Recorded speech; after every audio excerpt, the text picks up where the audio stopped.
After dinner, the lights at home were soft and warm. Little Yu placed the surprise gift for Mom on the table. Mom's face still glowed with a happy smile. Dad clapped his hands and said, "All right, tonight it's Daddy's turn to tell a story."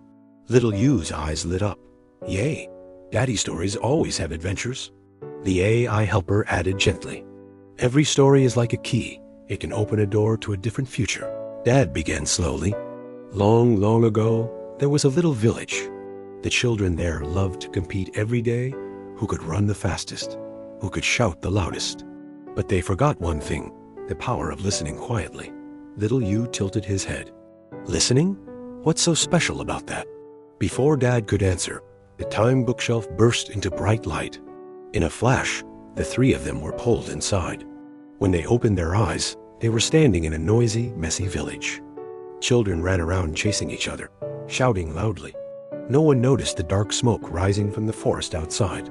The smoke turned into a giant shadow, slowly pressing toward the village. The AI helper's lights blinked red. "Warning! The village is in danger." Little Yu grabbed Dad's hand nervously. "But everyone is too noisy.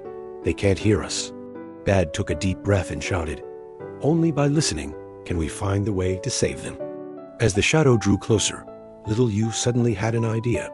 He pulled out the family time diary, the gift he had made for Mom. He tore out a page and quickly wrote big words. "Be quiet. Listen." He held the page high in the air. A miracle happened. The noise in the village slowly faded. The children held their breath. In the silence, they finally heard a sound from deep in the forest. It was a giant bird, hurt and crying. Its pain had turned into the dark shadow that attacked the village. Little Yu ran forward and gently touched the bird. "Don't be afraid. I hear you." The black shadow vanished. The sky grew bright again. The village was safe. The children stared at Little Yu in surprise, then nodded one by one. "Now we know listening is even more powerful than shouting." Back home, Dad smiled at his son. "That's the lesson I wanted to share. A story is not just something we hear with our ears. It's something we understand with our hearts and turn into action." Little Yu's eyes sparkled. So Daddy's story time was a real adventure. In the corner, the time bookshelf glowed faintly again.